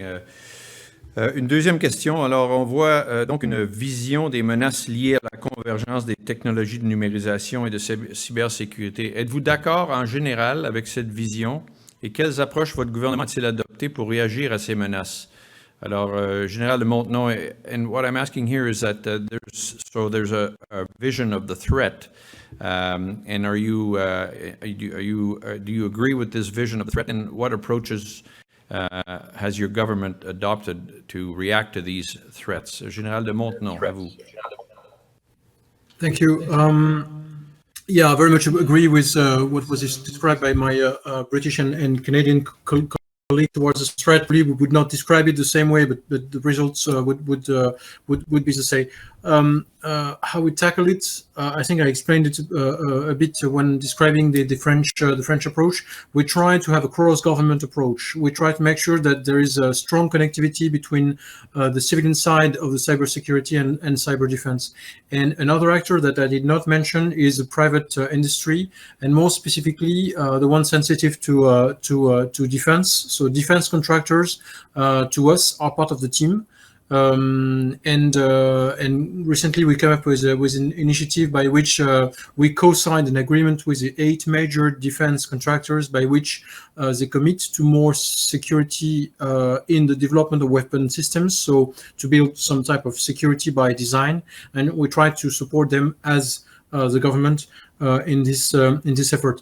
But probably it's not enough. It's not enough to build robust cybersecurity, and for this we also need the international partnerships that I described earlier.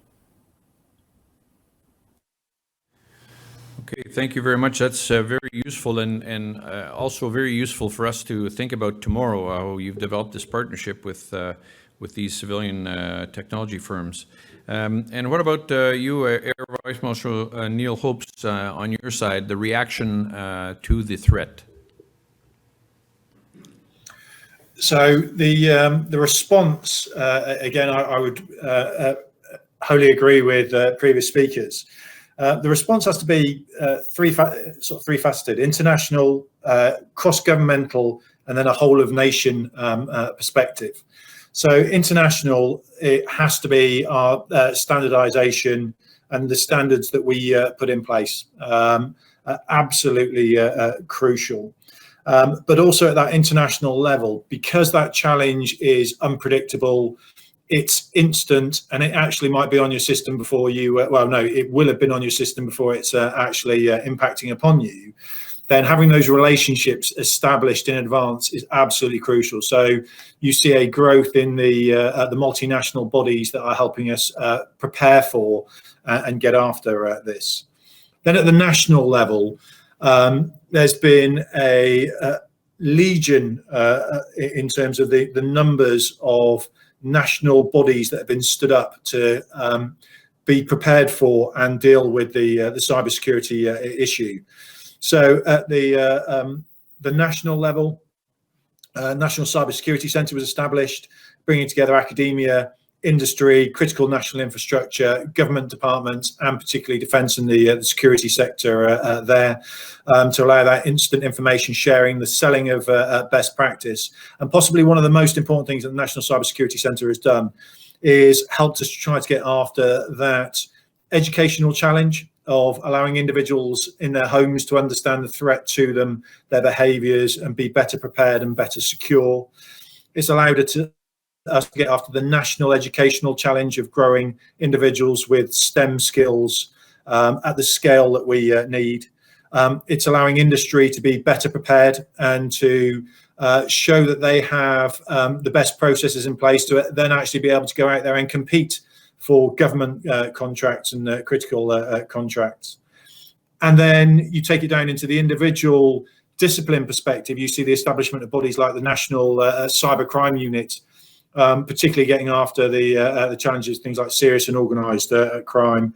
The National Cyber Force being stood up as a pan-governmental body. And then particularly each of the government departments have their own responsibility for their own industrial supply chains to make sure that those they're working with and that which they're supplied with is secure. So a very, very broad front of response, all at differing stages of maturity, I have to add. And actually, it's a dynamic response because the threat tomorrow will be different from the threat that we face today. So it's a constant challenge of keeping that lot synced together. Thank you, Tim. That's very useful. And we've also heard from some of our speakers allude to this question of offensive operations as well on the digital domain. And so both on that point of view and in terms of generally rules of engagement that might be useful to be used in the digital domain, I would ask Mr. Burt to what these might be, these rules of engagement, these new rules of engagement, and how would they impact the international order? Stephen? Yeah, thanks for that. I think the rules of engagement question is an interesting one. We probably all of us on this call have in our national security strategies or defense strategies or other documents some notion of appropriate human involvement in machine-driven decision-making. The reality is with the kinds of threat we're describing, which is sort of constant, it can be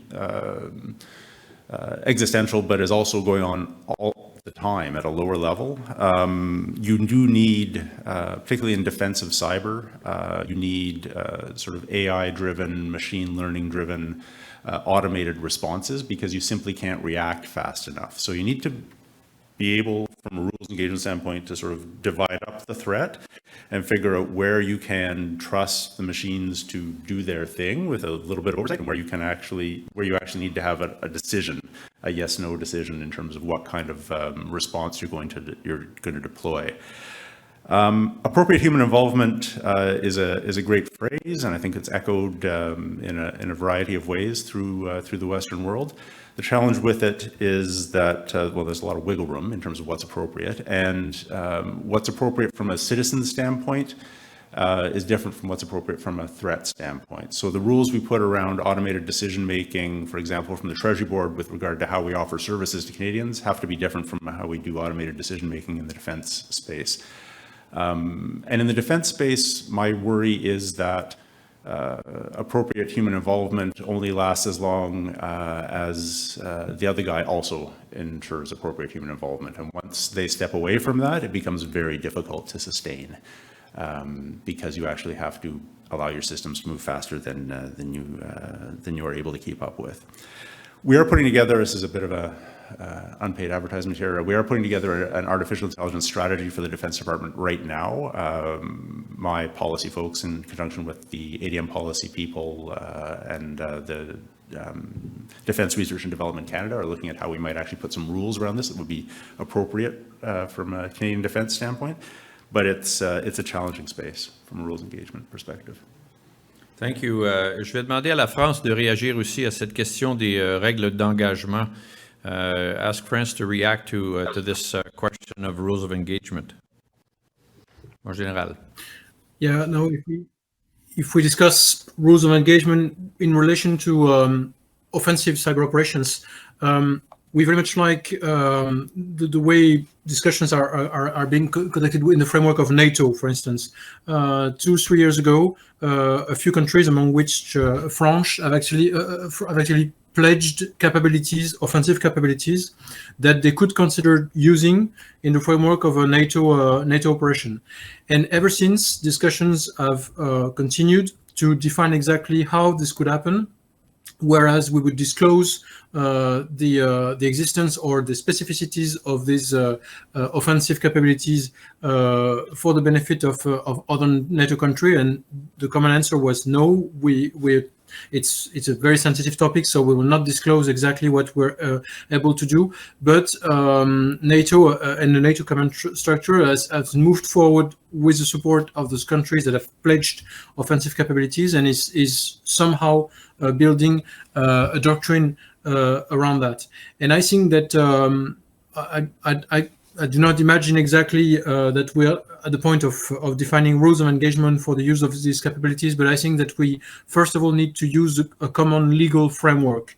Define, for instance, what is self-defense when in regards to cyber attacks. There was mentioned by the Deputy Secretary General of the fact that some of the NATO members are considering using Article 5 in case of a cyber attack, saying that a cyber attack is an armed attack and should be considered so.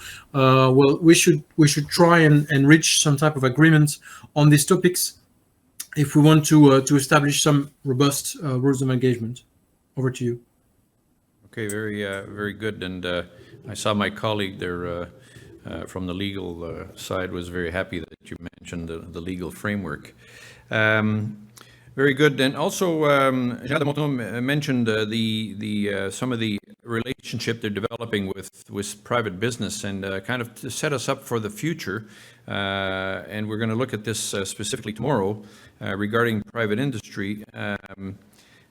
Can you, Air Vice-Marshal Neal-Hopes, can you talk to us about what you think should be the relationship between your government and alliances, government and also industry to defend digitization infrastructure and critical assets?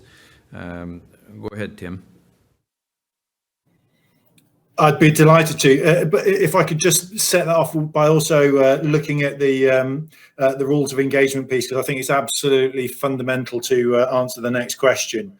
And one thing I would iterate, and it's great that you've got a lawyer in the audience nodding at you.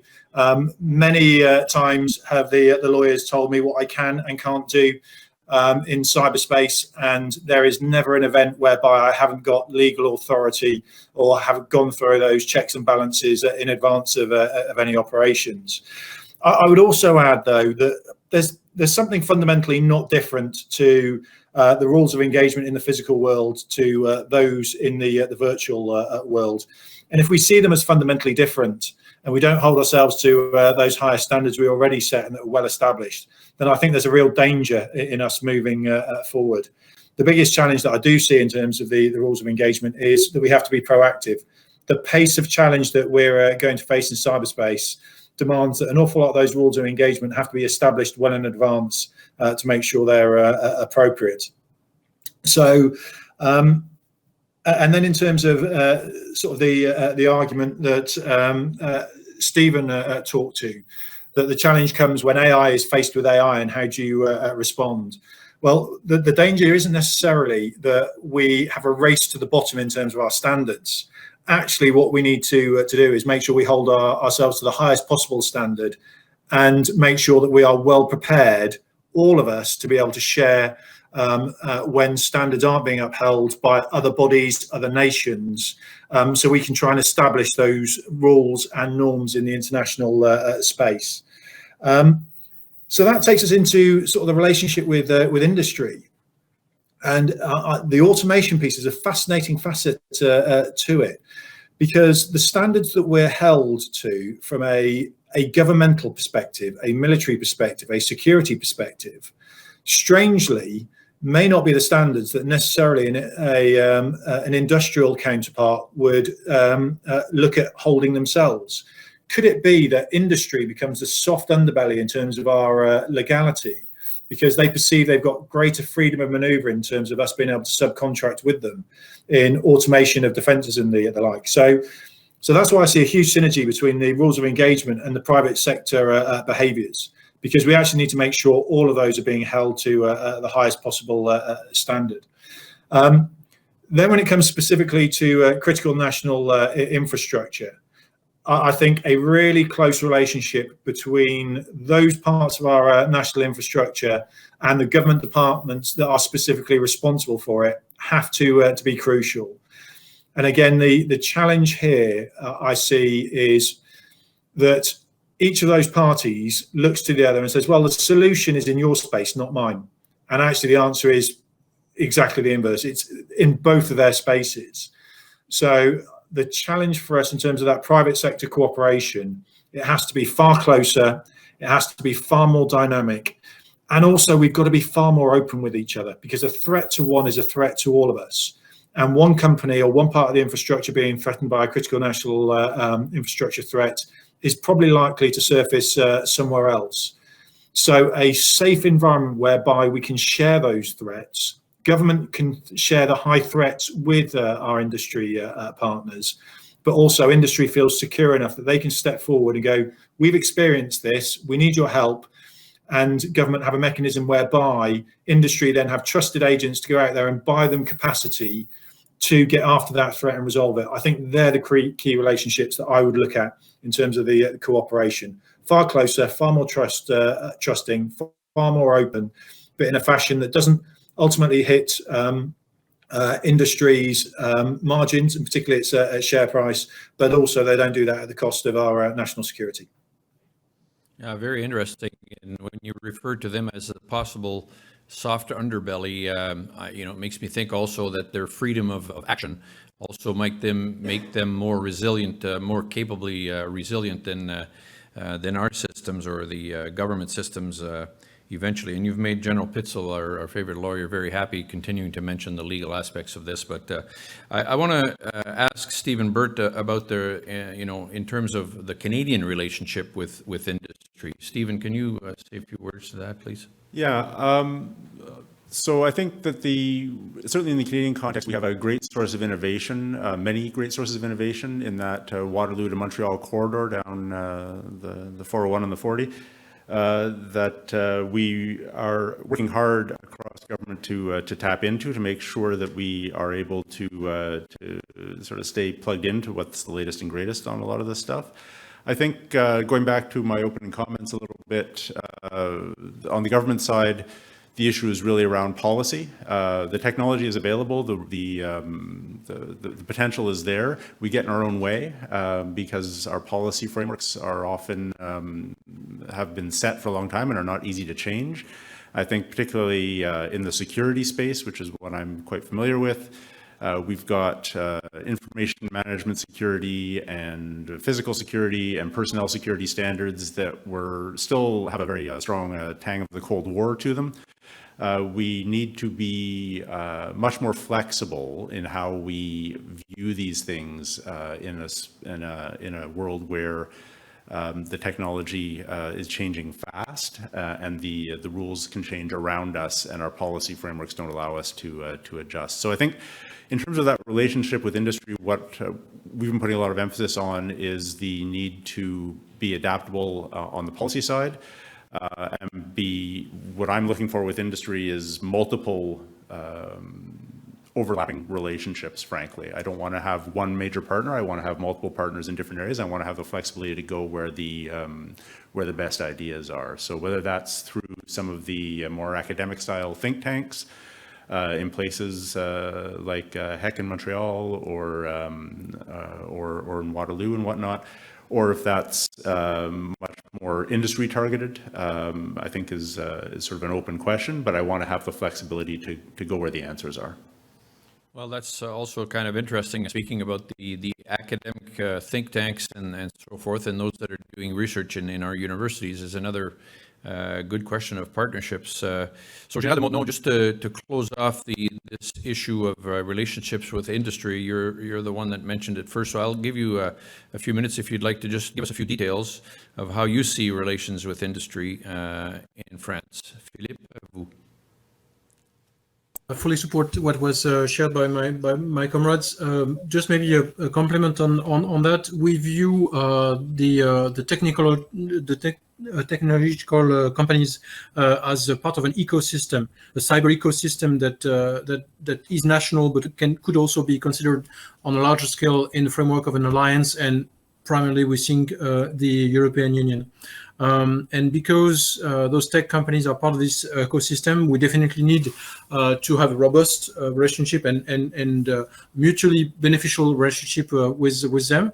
That includes career paths for our human resource. No one so far has completed a full career in the field of cyber defense, because cyber defense is so new, but we have a sense that I'm sorry, I have some light problem here on my side.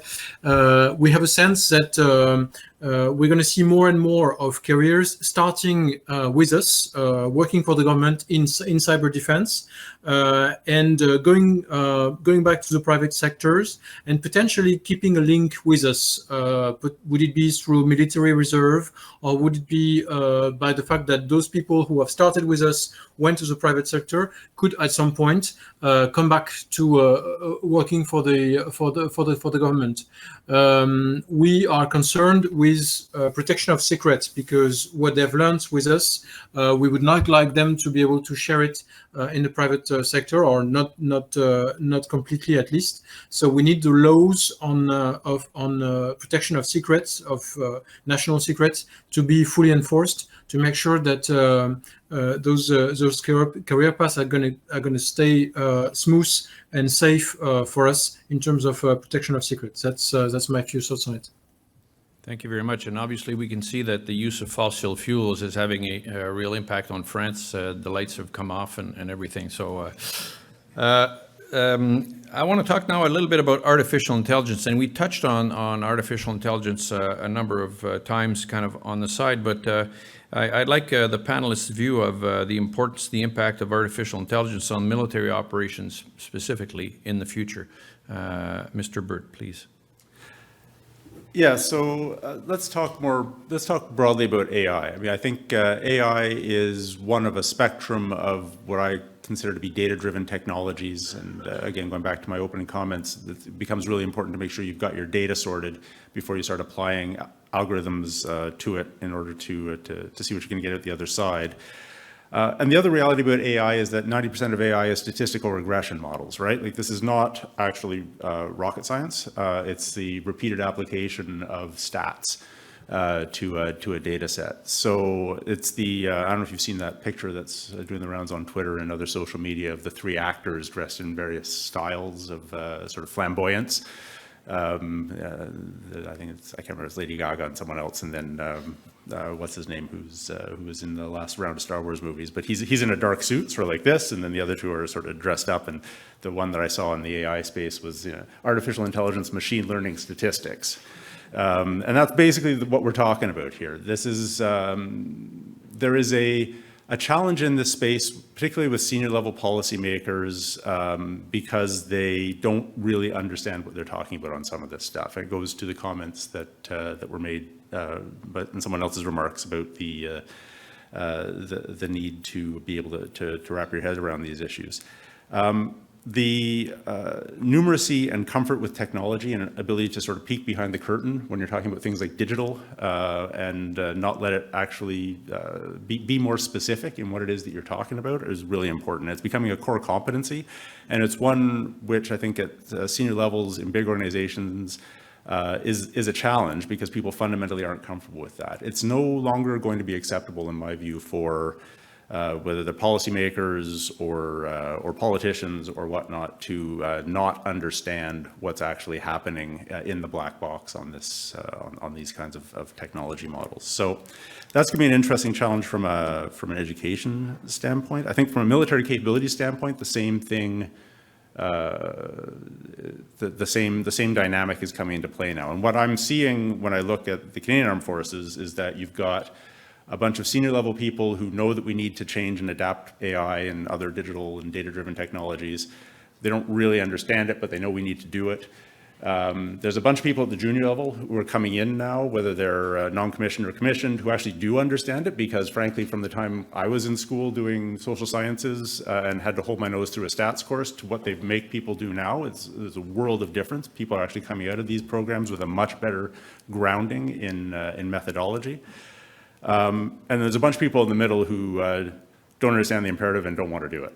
And pushing, from a military capability standpoint, pushing stuff through that group in the middle so that we actually can change how we're doing these things and change the way we run our business, which in the broadest sense of the word, how we run the business of defense is really where the challenge space is here. Oh, that's another very interesting point, and it talks to the importance of education within this as well. I'm going to ask the opinion of Philippe and then Tim on artificial intelligence, so that we can get a broad view and get the comparison between the three approaches. So, Philippe, à vous. think artificial intelligence and cyber in France, clearly we think about ciphering and deciphering, but also exploiting data collected through cyber operations. There's a difference in nature between the data that you could process from signal intelligence, for instance, and from cyber intelligence. And clearly, because cyber is such a powerful tool when collecting intelligence, we need to develop the right IA tools to process it. So that's our current focus, and we also try to identify where AI capabilities are spread between intelligence agencies, other places in the government, and potentially the private sector. Thanks. I mean, AI on military operations and looking to the future, there is a tendency that everyone automatically leaps to the high end of AI and the human being replicated.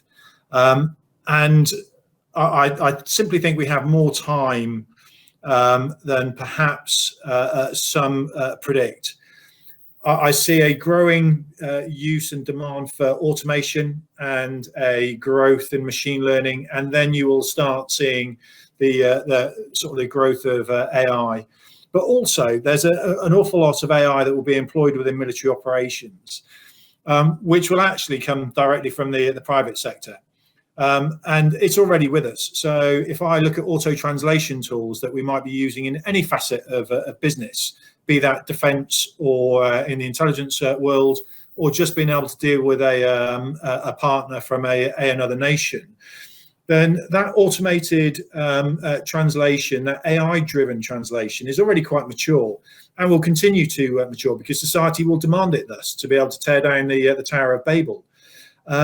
So I can see the use of AI on military ops in a relatively safe, governed fashion happening fairly swiftly, and actually they will be the test cases to make sure we're doing things in a safe and responsible fashion.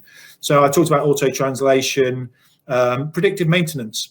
The AI that will be used to tell me how serviceable a military jet engine is going to be very, very similar to that I would see on a commercial airliner. So I think there will be huge opportunities in that perspective.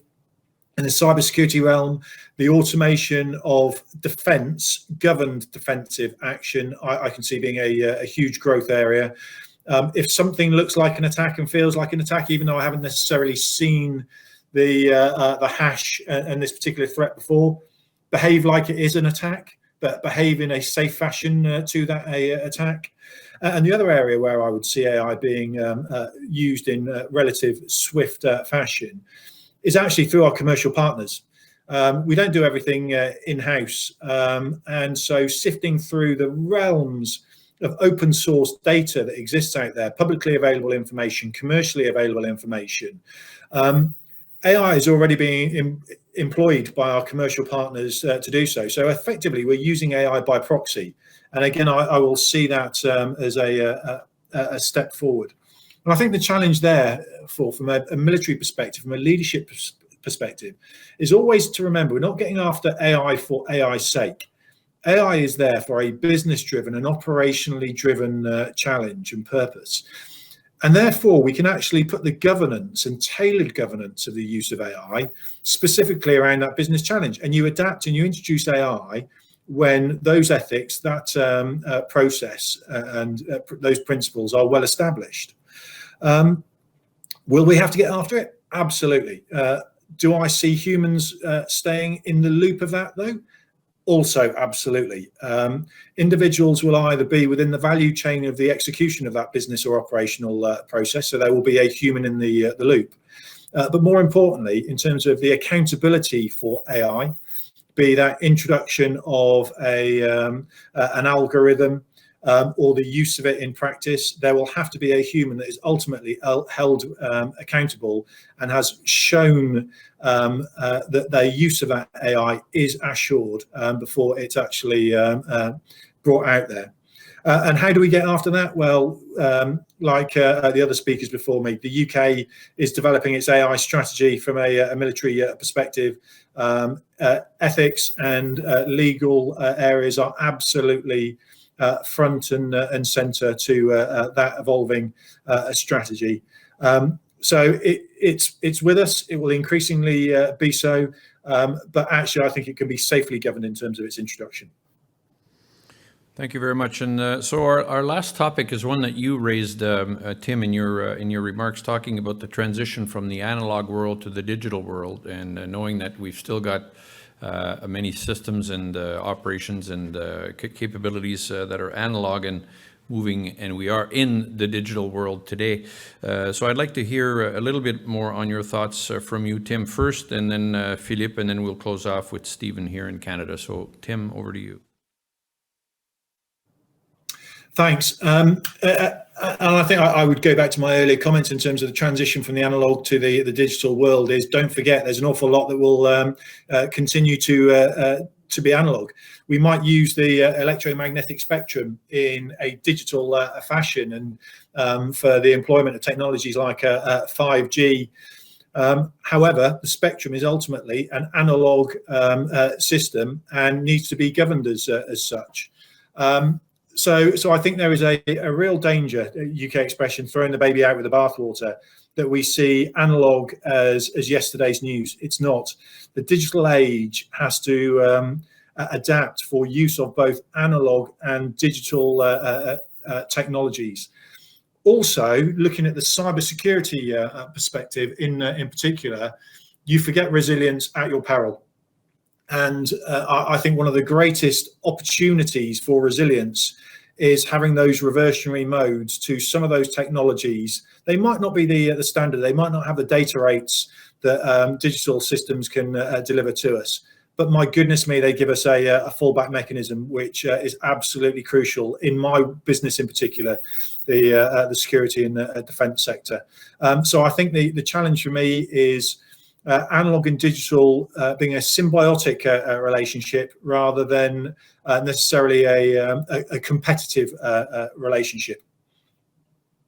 Thank you very much. Général de Montenon, puis-je avoir votre perspective, s'il vous plaît? Yeah, when thinking about movement from analogic to digital world, some of the thoughts we have is we see digitizations as a blessing. Obviously, we're going to have a lot of benefits from it. Would it be for medicine, for autonomous vehicles, and things like that of our daily life? Probably going to save life. Also going to expose us to more vulnerabilities. Anything digital is vulnerable to cyber. And one of the things we try to promote as the French Cyber Command, responsible for defending all weapon systems of the Minister of Armed Forces, is whenever we move from an analogic to digitized weapon system, we try to make sure that the cybersecurity of this new system has been fully established and planned before it is put into service. Otherwise, we think we're in danger. That's about the extent of what I would like to say. Thank you very much. And Stephen, over to you. Yeah, I think it's a key point when you have conferences like this or set up organizations like mine and the Defense Department. We're not doing this for fun. We're not doing AI for AI's sake, as Tim said. We're not fascinated by digital because we just think it's really cool. This is about doing things for business-driven purposes. I think the important thing at the end of the day is find the business problem that you've got, be specific as you can, then find the right tools to fix it. Those business tools might be digital, they might be AI, they might be I think there are many problems in the world from a defense standpoint that still require 10 door kickers with heavy weaponry to actually go through and blow up something. That may be the right response to the problem set you've got. So we've got to think about what it is you're trying to solve and make sure that you've got the right suite of tools to do that, from high tech to low tech. And I think the point on resiliency is really well taken as well. We need to make sure that we have fallbacks, and in many cases, the human interaction piece and the need to actually resolve things in the physical world is actually where this stuff comes together. I'll leave it there. OK, thank you very much. Alors, merci beaucoup à tous nos panélistes. Merci beaucoup aussi à nos participants, nos gens ici à Ottawa et ceux qui nous écoutent virtuellement. Your participation, panelist participation remarks and answers to questions have helped us to understand the subject better and compared the approach taken in NATO in different countries. And I found it very fascinating to see the convergence of views and where there are slight variations. So thank you to our panelists for giving of your time, your energy, and your intelligence. Alors, n'oubliez pas que demain, nous allons tenir notre deuxième journée sur le sujet. Il sera intéressant de voir l'approche prônée par l'industrie sur la digitalisation. Be sure to join us tomorrow when we'll discuss the impact of digitalization on private industry. And I'm now going to turn it over to our co-host, Mr. Brett Kitchen, publisher of Canadian Defense Review magazine, to close off day one of our summit. Brett? Thanks, General.